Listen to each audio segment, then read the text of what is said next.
Hi everyone, how's it going? HKUHD here, and welcome to another video. Today I'm going to give you my review of the recently released iPad Pro 12.9-inch XDR.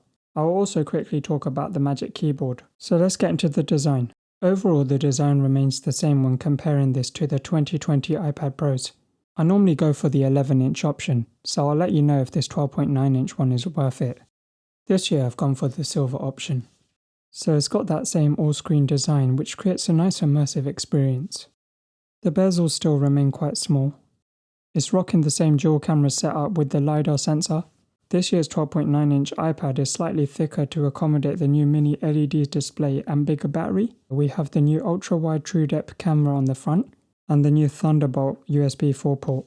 The Magic Keyboard comes in an all-new white colour. The only difference between this and the earlier generations is to compensate for the extra thickness of this year's new iPad Pro 12.9-inch. Coming from the old Folio keyboard, this feels more sturdy and offers another USB-C port.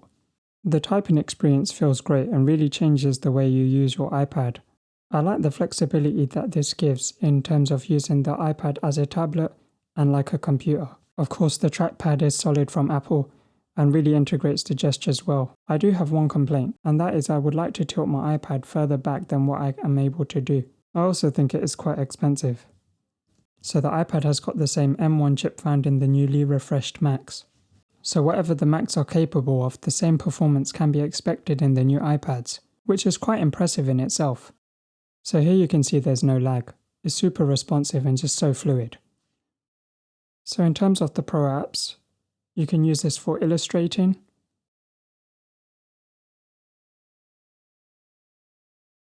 photo editing,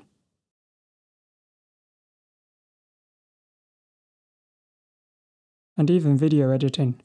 That's probably as pro as it will get for now. It all depends on where Apple want to go with the iPad. If you do use the iPad for note-taking, then I would recommend the Pro models. Because of the Pro Motion screen, I can really see a difference when testing this between the iPad Pro and the iPad Air.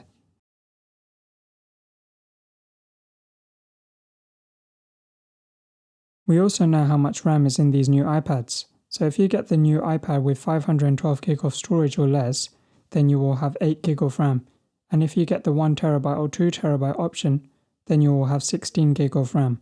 But with all this RAM, is it really necessary? The iPad was already well optimized for its OS. So let's talk about the Thunderbolt and USB 4 port. So what does this mean for you?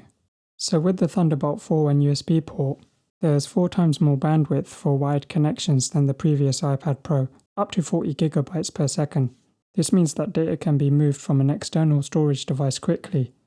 This is useful for those who are planning to use their iPad as a video editing device. It also supports 10GB per second Ethernet. This will also support high-resolution external displays, including the Pro Display XDR full 6K resolution. So what we can take from this is the iPad is a highly capable device.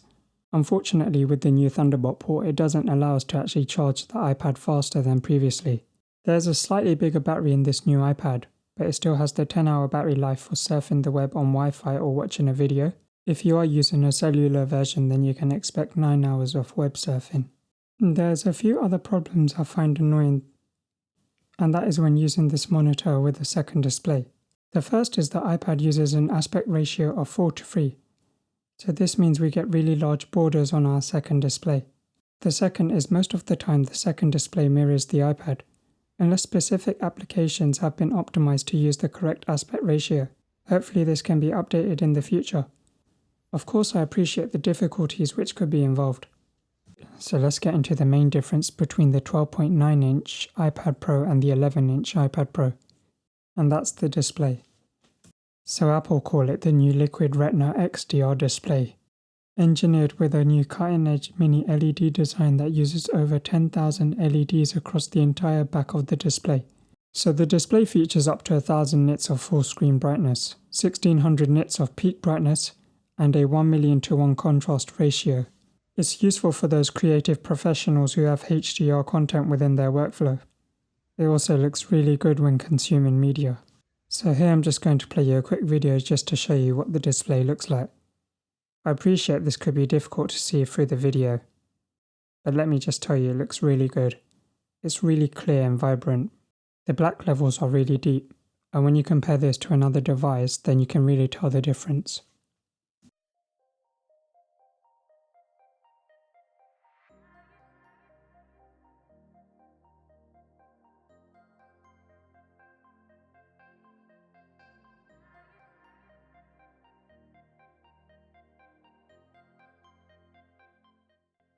So now I'm going to compare the display to my old 20. So immediately side by side you notice how much deeper the black levels are on the new iPad Pro.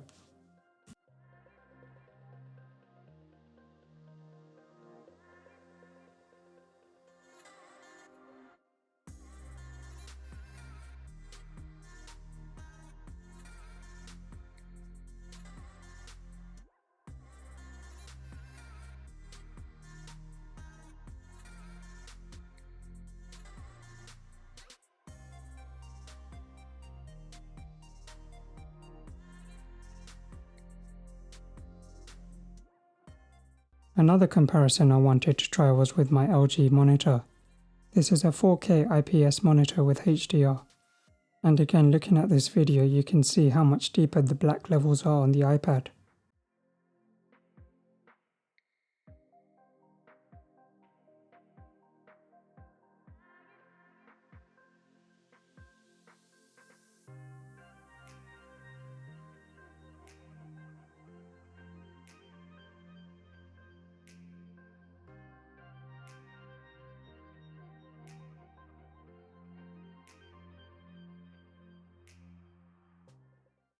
Another new feature Apple has introduced is called Center Stage, and this delivers a more engaging experience for video calls.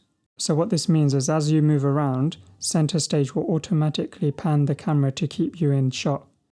When others join in, the camera detects them too, and smoothly zooms out to fit everyone in the view and make sure they are part of the conversation. I think it works really well. So where are Apple going with these iPads? So we have a great display, a powerful M1 chip, and a Thunderbolt USB 4 port. So this iPad is all set and really capable to do some pro tasks. But now the iPad is being limited by the software. Comment below what software improvements you would like to see on the new iPads. Having come from the 11-inch iPad Pro, is the 12.9-inch iPad worth it? If the display was on the 11-inch iPad, then hands down I would get that one. Although the XDR display is really impressive, I have noticed some blooming, and this happens when you're in a really dark environment, so do bear that in mind. So that's the end of my review. I hope you found it useful. If you did, then drop a like as it really helps the channel out. Also, be sure to subscribe for tech unboxing, reviews, and useful tech tips. Thanks for watching. See you in the next one.